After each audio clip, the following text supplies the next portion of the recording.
The girl was drawing on the floor when the phone started ringing. Kang Dae-hoon stood at the window, watching the city below. Seoul at night looked like a kingdom he'd built with his own hands. 43 floors up, the noise couldn't reach him. The chaos couldn't touch him.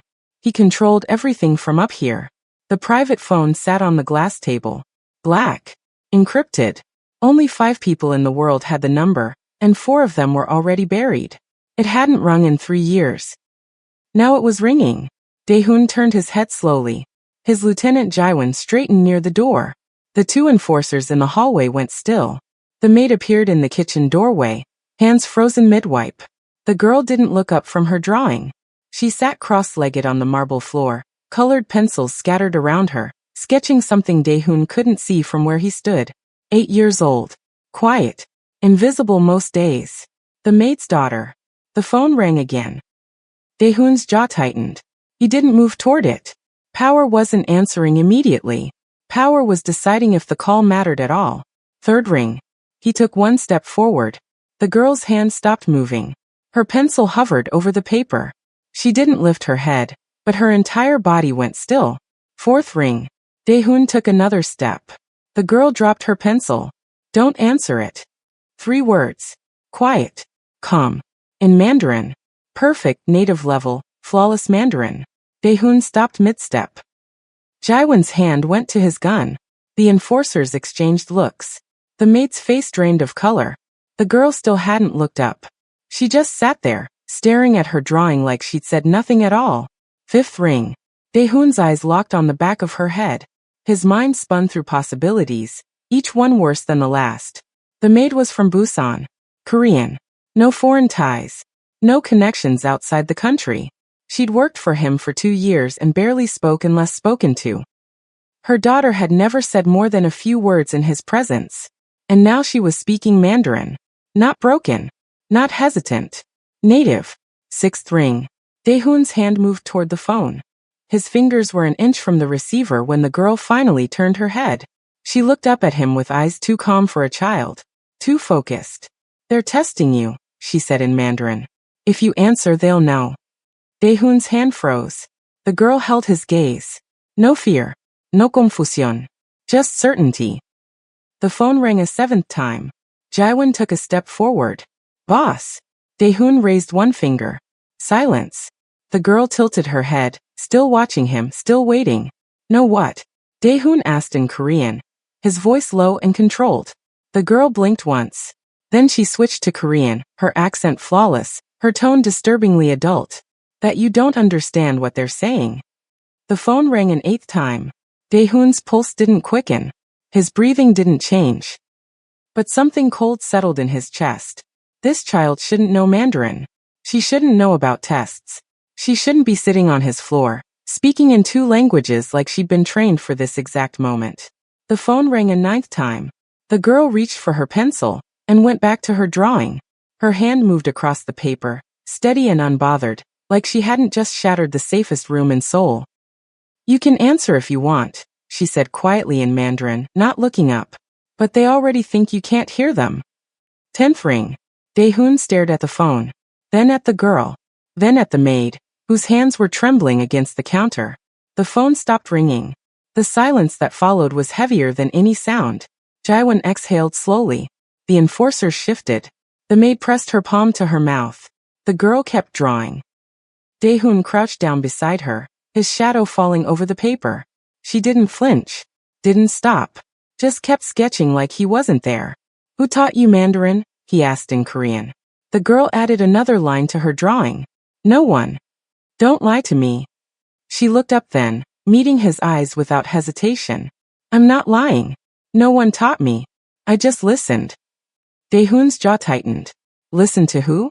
The girl glanced toward the phone, then back at him. Them. Dae-hoon stood up slowly. His knees cracked.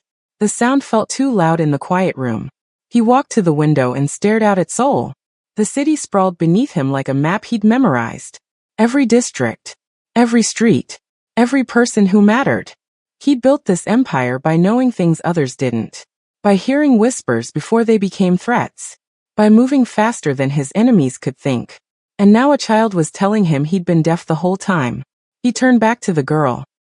She was still drawing. Her pencil moved in small, precise strokes. She hadn't looked up since she answered him. Jaiwan cleared his throat. Boss, should I? No. Daehoon's voice cut through the air like glass.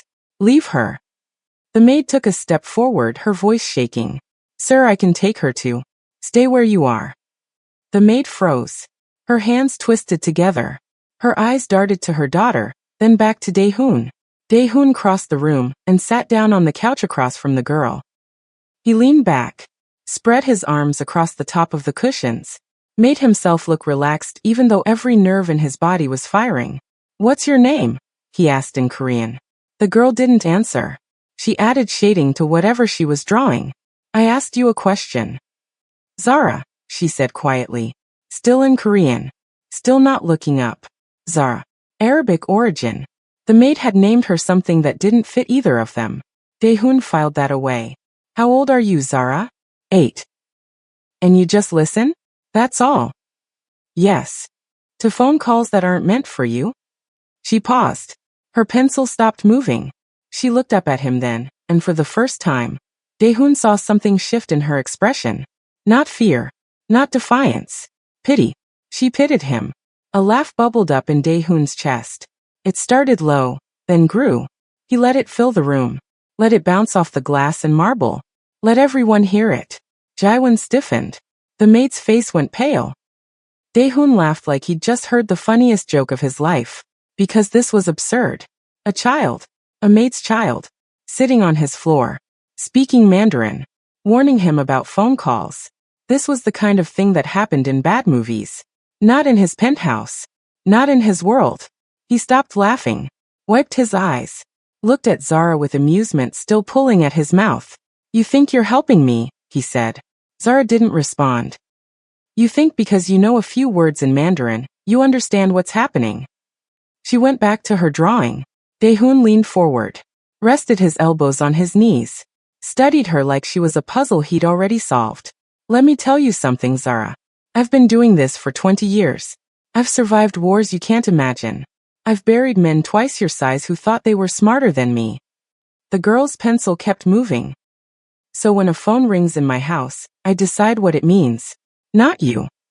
Zara added one more line to her drawing. Then she set the pencil down carefully. She picked up the paper and held it out to him. Daehoon took it. It was a drawing of the phone. Simple. Childish. But accurate. Underneath it, she'd written 3 characters in Mandarin. Daehoon stared at them. He didn't know what they meant. But he recognized the strokes. The precision. The confidence. He looked up at her. What does this say? Zara folded her hands in her lap. It's what they said. On the phone. Before it stopped ringing. And what does it mean? She met his eyes. Held his gaze without flinching.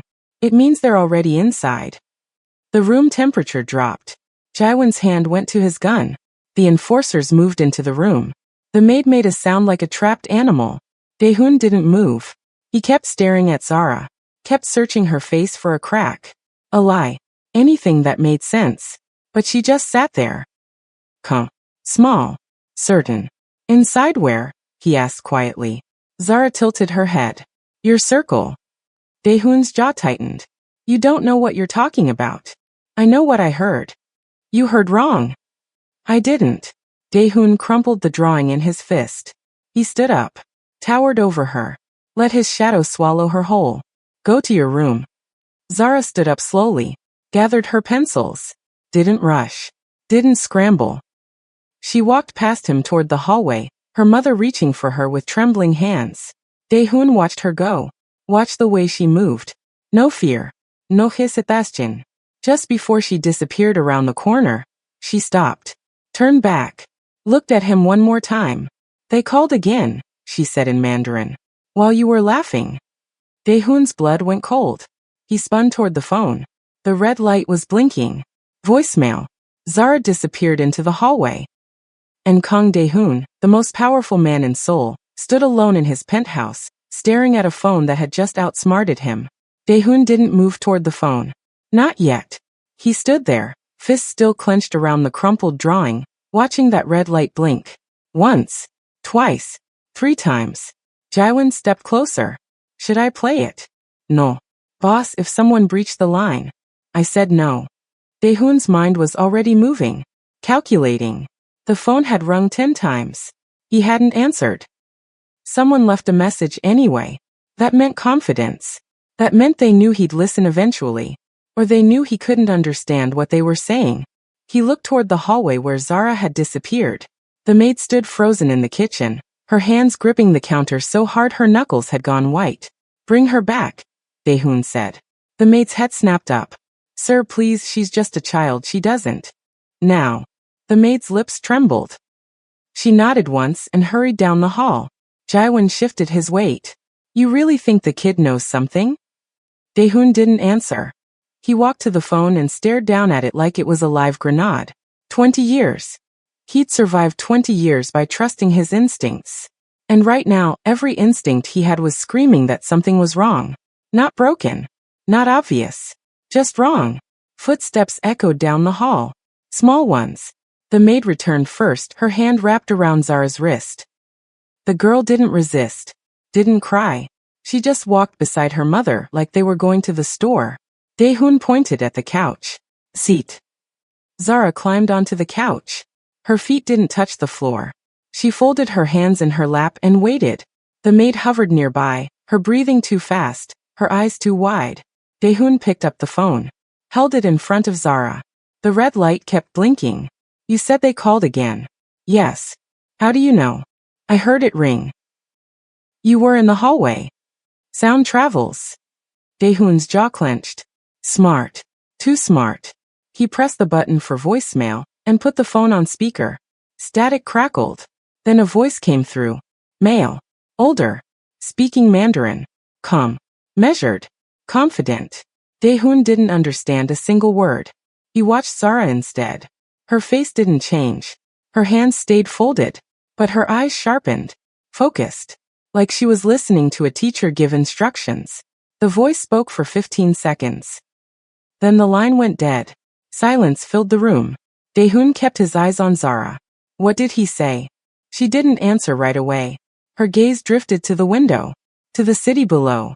To something Daehoon couldn't see. Zara. She blinked. Looked back at him. He said the package is ready.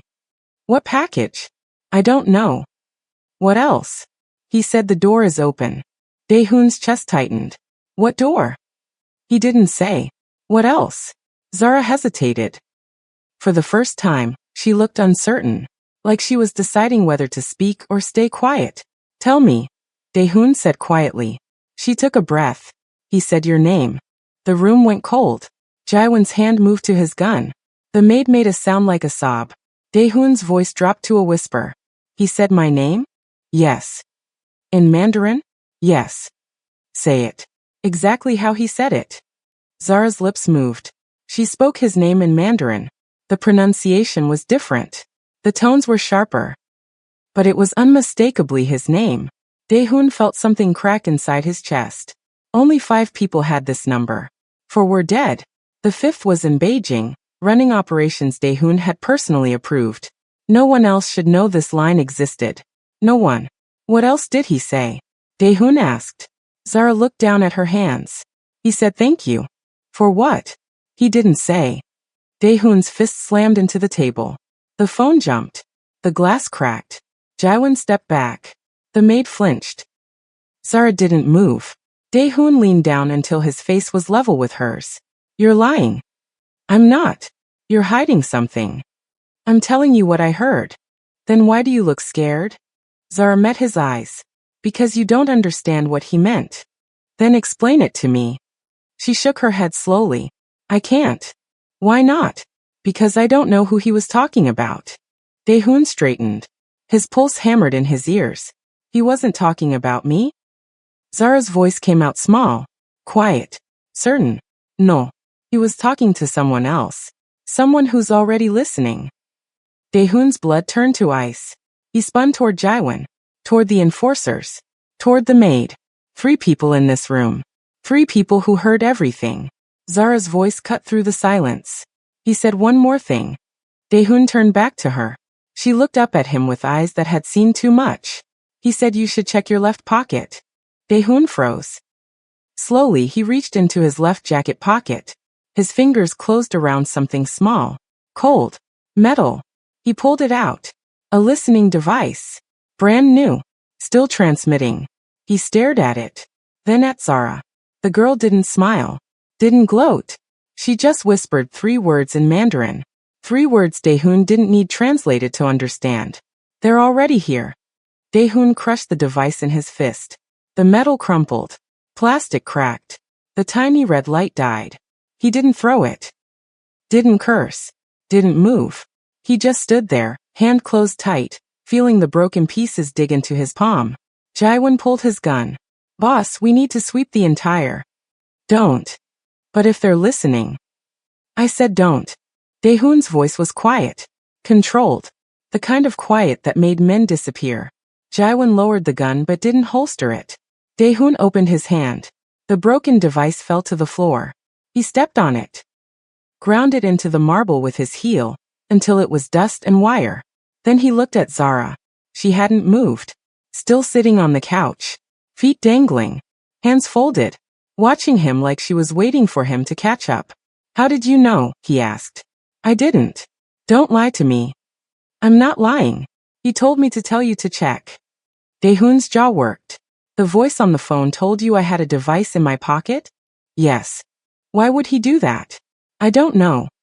You're smarter than that. Zara's eyes dropped to the floor, to the crushed device. Maybe he wants you to know. Know what? That he can touch you whenever he wants. The words hung in the air like smoke. Daehoon felt his control slipping. Not breaking. Just slipping. Like ice cracking under weight. He'd been careful. Always careful. No one got close without being vetted. No one touched his clothes without being searched. No one entered his home without walking through 3 security checks. Someone had put that device in his pocket. Someone close enough to brush against him. Someone he trusted. He turned to Jaiwan. Where was I today? Jaiwan blinked. Sir. Every place I went. Every person I saw. List them. Jaiwan's face went pale. You had breakfast at the usual place. Then the meeting with the district heads at noon. Then you came back here around 4. Who was at the meeting? All 12 heads. Plus their seconds. Who got close to me? Jaiwan hesitated. Everyone, sir. You shook hands with all of them. Daehoon's fists clenched again. 24 people. Any one of them could have done it. A handshake. A pat on the shoulder. A moment of distraction. He looked back at Zara. What else did the voice say? Everything. Don't leave anything out. Zara bit her lip. For the first time, she looked like a child. Scared. Uncertain. He said the package is ready. The door is open. And he said thank you. That's it. She nodded. Nothing else. She shook her head. Daehoon didn't believe her. He crouched down in front of her. Eye level. Close enough to see her pulse jumping in her throat. You're protecting someone, he said quietly. I'm not.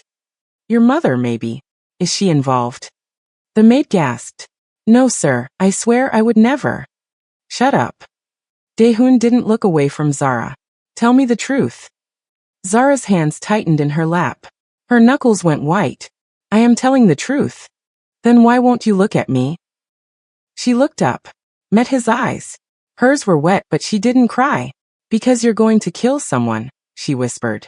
And I don't want it to be because of me. Daehoon's chest tightened. Smart. Too smart. And too aware of how this world worked. He stood up.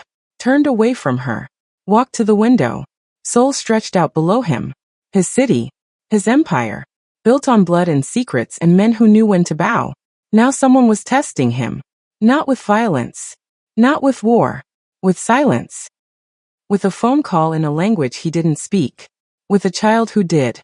He pressed his palm against the glass. Felt the cold seep into his skin. Repeat the 3 words, he said without turning around. The ones you said at the end. Behind him, Zara's small voice spoke in Mandarin. 3 syllables. Clean. Precise. Daehoon closed his eyes and listened to the sound. The rhythm. The tone. He didn't know the words. But he knew the feeling they carried. Certainty. He turned back around. Looked at Zara. Say them again. Slower. She did. This time, Daehoon committed them to memory. The shape of her mouth, the way her tongue hit her teeth, the exact pitch of each syllable. When she finished, he nodded once. Jaiwan. Yes, sir. Get me someone who speaks Mandarin. Not from the usual contacts. Someone outside the circle. That'll take time. You have 1 hour. Jaiwan's jaw tightened. Yes, sir. He pulled out his phone and left the room. The enforcer stayed in the hallway. The maid stayed frozen by the kitchen. Zara stayed on the couch. Daehoon walked over and sat down beside her. Not close. Just near. You know what those words mean, don't you? He said quietly. Zara didn't answer. You knew the second you heard them. Her hands twisted together. And you're scared to tell me because once I know, everything changes. She looked at him then. Really looked at him. It already changed, she whispered. Daehoon felt something cold settle in his gut. She was right. The moment that phone rang, everything had already shifted. He just hadn't seen it yet. What do the words mean, Zara? Her voice came out barely audible. They mean he's not coming for you. Daehoon frowned. Then who? Zara's eyes filled with tears. Everyone you trust. Daehoon's hand went to his phone. He pulled it out. Stared at the screen. 37 contacts. Men who'd bled for him. Men who'd killed for him. Men who called him brother. One of them was a traitor. Or all of them were. He looked at Zara. When you say everyone I trust, what do you mean? She wiped her eyes with the back of her hand. I don't know exactly. The voice didn't say names. But he said something that made you think it was more than one person. She nodded. What was it? Zara took a shaky breath. He used a word. In Mandarin. It means circle. Or group. Not one person. Many. Daehoon's jaw locked. A conspiracy. Not a lone wolf. Not one ambitious lieutenant trying to move up. A coordinated move. He'd seen this before. 20 years ago. When his mentor ruled Seoul with the same iron fist Daehoon used now, they'd come for him at a wedding. 12 men. All trusted. All waiting for the signal. Daehoon had been 23. Standing in the back. Watching. He remembered the exact moment his mentor realized what was happening. The way his face changed. The way his hand went to his gun too late. The way he looked around the room and saw nothing but enemies. They'd whispered 3 words before they opened fire. The same 3 words Zara had just spoken. Daehoon stood up so fast the couch shifted. Where did you hear those words before? Zara blinked. I didn't. I only heard them today. You're lying. I'm not. Those words are old. They're not used anymore. No one says them unless, he stopped himself. Unless they're executing someone. Zara's mother made a choking sound from the kitchen. Daehoon spun toward her. You. Come here. The maid shook her head, backing up against the counter. I said come here. She didn't move. Daehoon crossed the room in 4 strides, grabbed her arm, dragged her into the living room. She stumbled, fell to her knees, started sobbing. Please, sir, I don't know anything. I swear, I just clean. I just cook. I don't. Where are you from? Busan, sir. I told you I was born in. Before Busan. Her mouth opened, closed. No sound came out. Daehoon crouched down, got close to her face. Your daughter speaks Mandarin like she was born in Beijing. You don't learn that from listening to phone calls. You learn it from living there. So I'll ask you one more time. Where are you really from? The maid's whole body shook. Tears streamed down her face. I was born in Busan, she whispered. But my mother wasn't. The room went silent. Daehoon's voice dropped to barely a whisper. Where was your mother from? Shanghai. Everything clicked into place. Daehoon stood up, looked at Zara, at her dark skin, her tight curls, her perfect Mandarin. Your father, he said slowly. He's not Korean. Zara shook her head. What is he? I don't know. I never met him. But your mother knows. The maid sobbed harder. Daehoon turned back to her. Who is he? I don't know his real name. He used different ones. What did he do? He worked for people. Important people. In Shanghai. Hong Kong. Sometimes here. Daehoon's blood went cold. What kind of work? The maid's voice cracked. He moved things. Information. Money. People. A broker. Daehoon had dealt with brokers before. Men who lived between worlds. Who spoke 6 languages and had no loyalty to anyone but the highest bidder. Men who knew everyone's secrets. When did you last see him? Daehoon asked. 9 years ago. Right before Zara was born. And he never came back? No. Did he leave anything? Papers? Photos? Anything? The maid shook her head. Just her. Daehoon looked at Zara. The girl who wasn't supposed to exist. The girl who spoke a language she'd never been taught. The girl who knew things she shouldn't know. Your mother spoke to you in Mandarin, he said. Didn't she? Zara nodded. When I was little. Before we came here. And you remembered. Some of it. But mostly I just hear it. And understand. That's not how language works. I know. Daehoon's mind raced.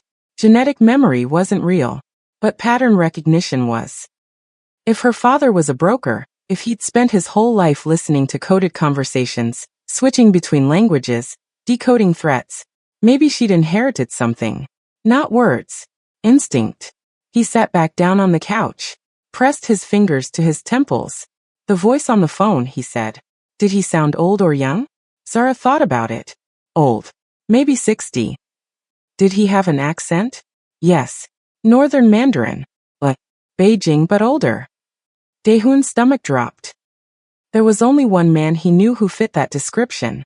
One man who'd been in the room 20 years ago when his mentor died. One man who'd whispered those 3 words and walked away clean. Wei Huang. The broker who'd brokered the betrayal. The man who'd disappeared to Beijing and never returned. Until now. Daehoon looked at Zara. Say the 3 words again. She spoke them in Mandarin. Daehoon closed his eyes. Let the sounds wash over him. Let the memory surface. He heard them in Wei Huang's voice. Felt the weight of them. The finality. When he opened his eyes, Zara was watching him. You know what they mean now, she said quietly. It wasn't a question. Daehoon nodded. What do they mean? Jaiwan asked from the doorway. He'd returned without Daehoon noticing. Daehoon didn't look at him. He kept his eyes on Zara. They mean the deal is done. Daehoon stood up and walked to the window. His reflection stared back at him. Older than he remembered. Harder.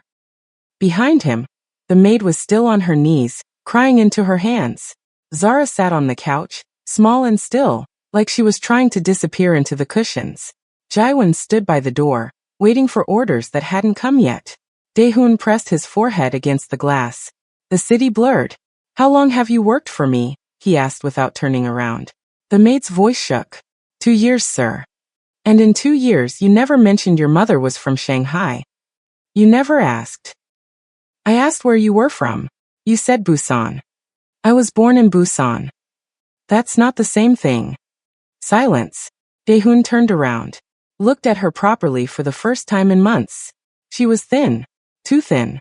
Her hands were scarred from years of cleaning. Her hair was pulled back tight, graying at the temples. She kept her eyes down, always down, like looking up might get her killed. He'd hired her because she was quiet. Because she didn't ask questions. Because she made herself invisible. Now he understood why. What's your name? He asked. She looked up, confused. Sir. Your full name. Not the one on your papers. Your real name. Her lips trembled. Camila Osei. Not Korean. Not even close. Daehoon's eyes narrowed. Osei. That's Ghanaian. She nodded. So your mother wasn't just from Shanghai. She married a Ghanaian man. Yes. And then you married a Chinese broker. I didn't marry him. We were just together. For how long? 2 years. And then he left. Yes. Why? Camila's voice dropped to a whisper. Because I got pregnant. Daehoon felt something twist in his chest. Not sympathy. Just recognition. Men like her daughter's father didn't do families. They did transactions. Did he know about Zara? Daehoon asked. I told him. He said he'd send money. He never did. And you raised her alone? Yes. In Busan? Yes. Speaking Mandarin to her. Camila's eyes filled with fresh tears. I didn't want her to forget. It was the only thing I had left of him. Daehoon walked closer. Stood over her. That's a lie. She flinched. You didn't teach her Mandarin because you missed him. You taught her because you knew it might save her life someday. Camila's mouth opened but no words came out. Women like you don't end up with men like him by accident, Daehoon continued. You knew what he was. You knew the kind of people he worked for. And when he left, you knew someone might come looking. Camila covered her face with her hands. Daehoon crouched down beside her. So you taught your daughter to listen, to understand, to recognize danger before it arrived. She nodded through her sobs. And when you came to work for me, it wasn't random, was it? She shook her head. Who told you to apply? No one. I saw the job posting and I needed work. Don't lie to me. I'm not lying. Daehoon grabbed her chin, forced her to look at him. Someone told you where to find me. Who was it? Her eyes were wide with terror. I don't know his name. He just said there was a position open. That you needed someone who could keep quiet. What did he look like? Older. Chinese. He had a scar here. She touched her left cheek. Daehoon let go of her face. Wei Huang had a scar on his left cheek. From a knife fight in Hong Kong 30 years ago. The pieces were falling into place now. Wei hadn't just called today. He'd been planning this for 2 years. He'd placed Camila in Daehoon's house. Placed her daughter where she could hear things. Learn things. Report things. But something didn't fit. Daehoon looked at Zara. Did your mother tell you to listen to my phone calls? Zara shook her head. Did anyone tell you to? No. Then why did you? She looked down at her hands. Because they were in Mandarin. And no one else understood. So I thought, maybe I should. You thought you should spy on me. I thought I should pay attention. Daehoon almost smiled. Almost. The girl was honest, at least. He stood up. Looked at Camila. You've been sending reports. Haven't you? No, sir, I swear. Every week, you go to the market. You're gone for exactly 2 hours. Always on Thursdays. Her face went pale. You think I don't notice patterns? Daehoon continued. You think I don't track my own staff? Camila started shaking. Who do you meet at the market? No one. I just shop. Liar. I'm telling the truth. Daehoon pulled out his phone. Scrolled through his contacts. Found the head of his surveillance team. He dialed. The man answered on the first ring. Yes, sir. Pull the footage from the Namdaemun market. Every Thursday for the past 6 months. Focus on the woman who works for me. I want to know everyone she talks to. Yes, sir. When do you need it? 20 minutes. Understood. Daehoon hung up. Camila's breathing had turned ragged. Panicked. Please, she whispered. Please don't hurt her. She didn't do anything wrong. She's just a child. She's a tool, Daehoon said coldly. And so are you. No. I never wanted this. I just wanted to keep her safe. By bringing her into my house? By keeping her close to someone powerful. Someone who could protect her if they came back. Daehoon froze. If who came back? Camila looked up at him with eyes full of fear. The people her father worked for. The ones who don't forget debts. What debt? He stole something. Information. Before he disappeared. They've been looking for it ever since. Daehoon's pulse quickened. What kind of information? I don't know. He never told me. But he said if they ever found him, they'd kill him. And anyone he'd touched. She looked at Zara. Including her. Daehoon's phone buzzed. He looked at the screen. His surveillance chief. Early. He answered. Talk. Sir, you're going to want to see this yourself. Just tell me what you found. The woman meets the same man every Thursday. Same spot. Northwest corner of the market. By the herb vendor. Description. Chinese. Late 60s. Scar on his left cheek. He never buys anything. Just talks to her for 3 minutes. Then leaves. Daehoon's grip tightened on the phone. How long has this been happening? Every week since she started working for you. 2 years. Wei Huang had been watching him for 2 years. Send me the clearest photo you have of him. Already done. Daehoon's phone chimed. He opened the image. Wei Huang stared back at him. Older. Grayer. But the same calculating eyes. The same scar cutting across his cheek like a signature. Daehoon ended the call. He looked at Camila. She'd stopped crying. Just sat there, hollow-eyed. Like she knew what was coming. What does he ask you? Daehoon said. Nothing. Don't lie. Not anymore. Her voice came out flat, defeated. He asks if you've had any visitors, if you've made any new deals, if anyone's mentioned Shanghai. And what do you tell him? The truth. That you don't talk to me. That I just clean. But you listen. She didn't answer. Daehoon's jaw clenched. What did you tell him last Thursday? Nothing. There was nothing to tell. You're lying. I'm not. He moved closer, towered over her. What did you tell him? Camila's voice cracked. I told him you were planning something. That you'd been on the phone more than usual. That you seemed distracted. Daehoon felt ice flood his veins. Last week, he'd finalized a deal with a weapons supplier in Vladivostok. A deal worth 40 million. A deal only 3 people knew about. If Wei knew he was distracted, he knew something big was happening. And if he knew something big was happening, he'd move to intercept it. Daehoon pulled out his phone again. Dialed his contact in Vladivostok. No answer. He tried again. Still nothing. He called his logistics coordinator. Check on the shipment from Vladivostok. A pause. Keyboard clicking. Then the coordinator's voice came back uncertain. Sir, there's a problem. What problem? The shipment left port 2 days ago. It was supposed to arrive this morning. But the GPS tracker went offline 6 hours ago. Daehoon's blood went cold. Where? About 200 kilometers off the coast. In international waters. Send a team. Now. Sir, if it's already gone. I don't care. Send them. Yes, sir. Daehoon hung up. 40 million. Gone. He turned to Camila. What else did you tell him? She shook her head. Nothing. I swear. You told him about Vladivostok. I didn't know what it meant. I just said you'd been on the phone with someone who spoke Russian. Daehoon wanted to put his fist through the wall. Through her face. Through everything. But he didn't move. Because losing control now would cost him more than 40 million. He looked at Zara. She was watching him with those 2 knowing eyes. The voice on the phone, he said.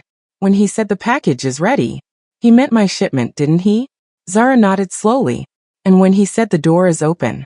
He meant the route was clear. Another nod. And when he said thank you. Daehoon's voice dropped to a whisper. He was thanking your mother. Camila made a sound like an animal caught in a trap. Zara looked at her mother. Then back at Daehoon. She didn't know, the girl said quietly. She thought she was just telling stories. It doesn't matter what she thought. It does. Because she's not the only one. Daehoon froze. What? Zara's voice was steady. Too steady for a child. The voice said something else. After he said thank you. He said it in a different tone. Like he was talking to someone in the room with him. What did he say? He said confirmed. The word hit Daehoon like a bullet. Confirmed meant someone had verified the information. Someone on Daehoon's side had confirmed that Camila's intel was accurate. Someone in his inner circle. He turned to Jaiwan. Get everyone here. Now. Jaiwan's eyes widened. Everyone. Every district head. Every lieutenant. Everyone who knows about Vladivostok. Sir, that's 12 people. If one of them is. I know what it means. Do it anyway. Jaiwan pulled out his phone and started making calls. Daehoon walked back to the window. Stared out at the city that was supposed to be noise. Yes, sir. Daehoon studied him. 20 years he'd known this man. 20 years of loyalty. Of trust. Or 20 years of patience. Where were you 6 hours ago? Daehoon asked. Home. With my wife. Can she confirm that? Of course. Call her. Nam Junho pulled out his phone without hesitation. Dialed. Put it on speaker. A woman's voice answered. Honey. I'm in a meeting. Boss wants to know if I was home earlier today. Of course you were. We had lunch together. Why? Just confirming. I'll be home late tonight. Okay. Be safe. He hung up. Looked at Daehoon. Satisfied. Daehoon said nothing. He walked back to the head of the table. Pressed a button on his phone. The door opened. Camila walked in, escorted by 2 guards. Her hands were zip-tied. Her face was swollen from crying. The 12 men stared. This is my maid, Daehoon said. For 2 years she's been reporting my movements to a man in Shanghai. A broker named Wei Huang. Whispers rippled around the table. She didn't do it willingly, Daehoon continued. She did it because he threatened her daughter. But that doesn't change the fact that information left this house. Information that led to the Vladivostok shipment being intercepted. He looked at each man in turn. But she couldn't have known about Vladivostok. She's just a maid. She hears things, sees things. But she doesn't sit in these meetings. He paused. Someone in this room told her. Or told someone who told her. Either way, the leak came from here. Park Miho stood up. Boss, this is insane. None of us would. Sit down. Park sat. Daehoon's voice went cold. I'm going to ask one question. And I want the truth. Because if I have to find out myself, no one leaves this building alive. He let that sink in. Who has had contact with anyone connected to Shanghai in the last 6 months? Silence. Then Lee Kongmin raised his hand slowly. I have a supplier there. For equipment. But it's legitimate. You approved the contract yourself. Daehoon nodded. Anyone else? Cho Yejuan shifted in his seat. I processed a shipment through Shanghai 2 months ago. Container ship. Standard route. Approved. Yes, sir. Anyone else? No hands. But Daehoon saw it. The way Nam Jinho's fingers tapped the table. Once. Twice. 3 times. A nervous tell. Or a signal. Daehoon's eyes flicked to the window. To the building across the street. To the floor where he knew Wei Huang would be watching if he was smart. And Wei was always smart. Clear the room, Daehoon said suddenly. Everyone except Jinho. The men stood. Filed out. Didn't ask questions. When the door closed, it was just the 2 of them. And Camila still standing by the wall. Nam Jinho's smile finally faded. How long? Daehoon asked. I don't know what you're. How long have you been working for Wei? Jinho's jaw tightened. You're making a mistake. Am I? Yes. Because I'm not your enemy. Then who is? Jinho leaned back in his chair. Crossed his arms. You really want to know? Yes. The older man studied him for a long moment. Then he laughed. Low and bitter. Everyone, Daehoon. Everyone is your enemy. You just didn't notice until a child told you. Daehoon's fist slammed into the table. Jinho didn't flinch. Wei didn't turn me, he said quietly. I was never yours to begin with. And in that moment, Daehoon understood. The city he thought he controlled had never been his at all. Daehoon didn't reach for his gun. Didn't call for the guards. Just stood there, staring at the man he'd trusted for 20 years. Explain, he said. Nam Jinho tilted his head. You remember when we met? You were running protection for my mentor. No. I was running protection for the men who killed your mentor. The words hung in the air like poison. Daehoon's hands curled into fists. You were there that night. I was the one who unlocked the door. And I kept you alive after. Promoted you. Gave you power. Because I made sure you survived too. Jinho's voice was calm. Matter of fact. You think it was luck that you were standing in the back? That none of the shooters aimed at you? Daehoon felt the ground shift beneath him. Wei wanted you alive, Jinho continued. He said you were young enough to mold, smart enough to use, and ambitious enough to rebuild everything we'd just torn down. So you've been watching me for 20 years. I've been guiding you. Guiding me into what? Jinho stood up slowly, walked to the window, looked out at the city. Into exactly this moment, he said. When you finally realize you never had control. You just thought you did.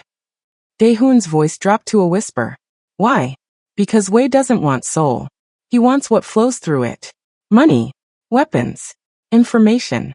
And you've built the perfect network for that. Jinho turned around. He's been using you this whole time. And now that the network is strong enough, he doesn't need you anymore. So he sent you to finish it. No. He sent me to offer you a choice. Daehoon almost laughed. What choice? Join us. Keep your title. Keep your reputation. Just work for Wei instead of yourself. And if I refuse? Jinho gestured to the window. Then everything you built burns. Your district heads will turn. Your suppliers will vanish. Your accounts will freeze. Within a week, you'll have nothing.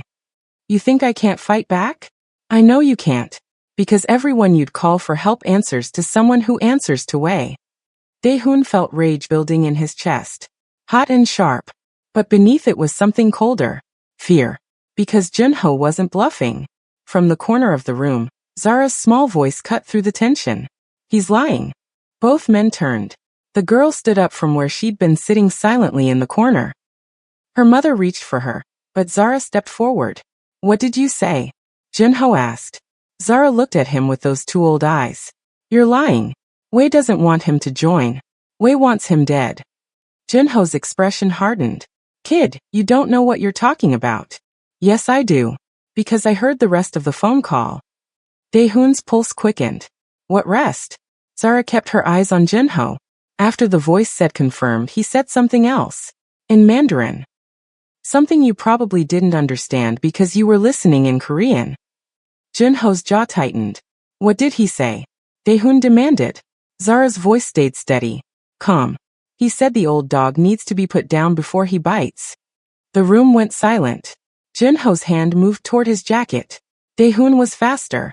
His gun was out and aimed before Junho's fingers touched metal. Don't, Dae-hoon said quietly. Junho froze. Then slowly raised his hands. Smart kid, he said. Zara walked closer to Dae-hoon. Stood beside him. He's not here to offer you anything. He's here to see if you'll give up without a fight. If you do, they'll kill you quietly. If you don't, they'll make it public. Either way you die. Dae-hoon kept the gun steady. How do you know that? Because that's what the voice said at the end. He asked if you'd figured it out yet. And when the answer was yes, he said good. Now we don't have to pretend. Junho smiled bitterly. You really should have killed her mother when you had the chance. Probably, Dae-hoon agreed. But I didn't. That's always been your problem. You're too careful. Too calculating. Wei knew you'd hesitate. That you'd want to understand before you acted. And you thought that made me weak. It does. Zara shook her head. No, it doesn't. It makes you different than them. Junho looked down at her. Different doesn't win wars, kid. Maybe not. But dying for Wei won't either. Junho frowned. What? You think when this is over, Wei will let you live? You're a witness. You know too much. The second he doesn't need you anymore, you'll disappear just like everyone else. The older man's expression flickered. Just for a second. But Zara saw it. You already know, she said quietly. That's why you're scared. I'm not scared of anything. Yes, you are. Because Wei told you to kill him tonight. And you know that means you're next. Junho's hands lowered slowly. The smile was gone now. His face looked tired. Old. Smart kid, he said again. But this time it sounded sad. Dae-hoon's finger stayed on the trigger. Last chance. Tell me everything Wei has planned. Junho met his eyes. If I do that, I'm dead. You're dead anyway. Not if I run. Where? Wei has people everywhere. Not everywhere. Then tell me where. And I'll let you go.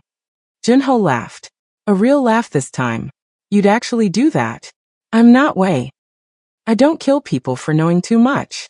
I kill them for betraying me. The older man considered that. Then he looked at Zara. She's right, he said. You are different. He pulled out his phone slowly, unlocked it, slid it across the table to Dae-hoon. Everything's in there. Names, accounts, safe houses, meeting schedules, Wei's entire operation in Seoul. Dae-hoon picked up the phone, scrolled through it. It was all there. Why, he asked. Junho walked to the door.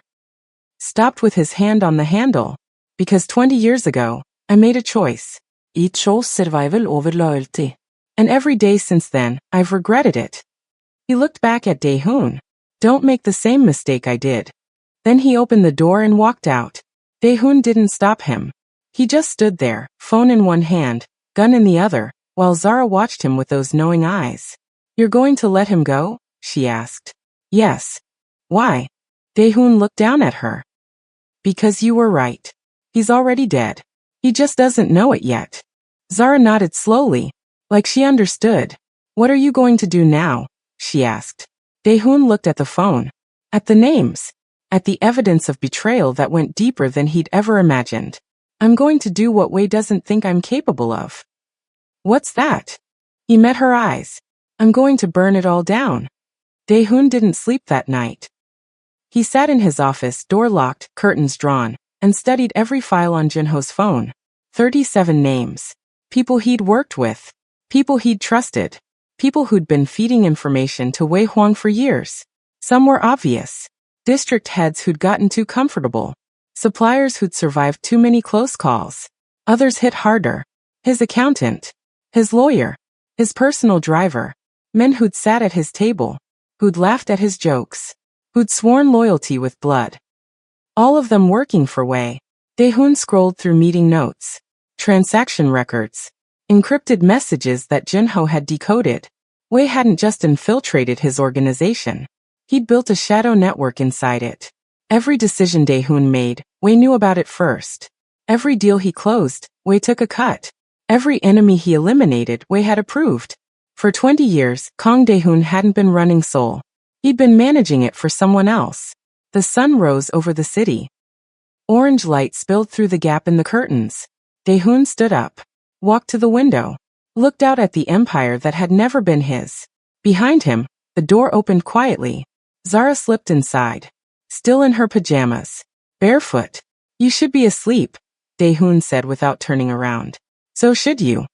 He almost smiled. The girl walked over and stood beside him, looked out at the same view. What are you going to do? She asked. Dae-hoon was quiet for a long time. Then he said 3 things. What things? He pulled out his phone, started typing. First, I'm moving my assets. Everything Wei thinks he controls. I'm transferring it to accounts he doesn't know about. He'll notice. Not if I do it in pieces. Small enough to look like normal business. Zara nodded. What's second? I'm cutting off the traitors. Quietly. One by one. No noise. No warnings. Just gone. That'll take time. I have time. Wei thinks I'm broken. Thinks I'm scrambling. He'll wait to see what I do before he moves. And third. Dae-hoon looked down at her. Third, I'm making sure you and your mother survive this. Zara's eyes widened. Why? Because you saved my life. And I pay my debts. We didn't do anything. You told me the truth when everyone else was lying. That's worth more than you know. He walked to his desk, pulled out an envelope, handed it to her. What is this? Zara asked. Papers. New identities for you and your mother. Passports. Bank accounts. Enough money to start over somewhere Wei can't find you. Zara stared at the envelope. You're sending us away. I'm giving you a choice. You can stay here and risk getting caught in the crossfire. Or you can leave tonight and never look back. What about you? I'll be fine. You're lying. Dae-hoon crouched down, met her eyes. Maybe, but I'm giving you the chance I never had. To walk away before it's too late. Zara's hands tightened around the envelope. My mom won't leave. She'll say she owes you. Then you convince her. Because if she stays, Wei will use her. And next time, I might not be able to protect her. Zara looked down. Quiet. Then she said something that made Dae-hoon's chest tighten. The 3 words. The ones I said on the phone. Do you know what they really mean? The deal is done. No. That's the translation. But the meaning is different. Dae-hoon frowned. What do you mean? In Mandarin, those words are used when a hunt is over. When the predator has caught the prey. But there's another meaning too. What? Zara looked up at him with those 2 old eyes. They also mean the student has surpassed the teacher. Dae-hoon went still. Zara continued, her voice soft. Wei trained you, shaped you, made you into what you are. But now you're stronger than he expected. Smarter. More dangerous. That doesn't change anything. Yes, it does. Because he's scared. That's why he's moving now. Not because you're weak. Because you're finally strong enough to threaten him. Dae-hoon stared at her. How do you know that? Because of the way he said it. On the phone. His voice changed. Just a little. Like he was trying to convince himself. The girl was right. Wei wasn't attacking out of strength. He was attacking out of fear. And fear made people sloppy. Dae-hoon stood up. Walked back to his desk. Pulled up the files again. You should go pack, he said. The car leaves in 2 hours. Zara didn't move. What if we don't want to go? It's not a request. You can't make us. Daehoon looked at her, saw the stubbornness in her jaw, the determination. She was her father's daughter after all. Why would you stay, he asked. Because running doesn't fix anything. It just makes you tired. You're 8 years old. What do you know about running? More than you think. They stared at each other. Finally, Daehoon sighed. If you stay, you follow my rules. You don't leave this building. You don't talk to anyone I haven't cleared. And if I tell you to run, you run. Understood. Zara nodded. Go wake your mother. Tell her what I told you. Let her decide. Zara turned to leave. Stopped at the door. Thank you, she said quietly. For what? For not lying to us. Then she was gone. Daehoon turned back to the window. Watched the city wake up beneath him. For 20 years he'd ruled through fear. Through power. Through the belief that he was untouchable. Now he knew the truth. He'd never been untouchable. Just useful. But useful could change. He pulled out his phone. Sent 3 messages. The first went to his most trusted lieutenant. Not Jaiwan.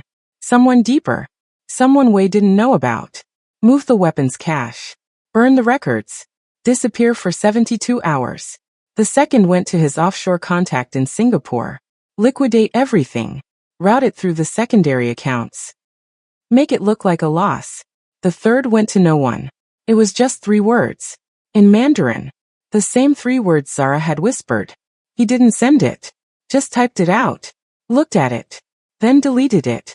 Because Wei was right about one thing. Words had power. And these words meant the game was over. Daehoon just had to decide who won. He looked at the phone in his hand. At the evidence. At the names of everyone who'd betrayed him.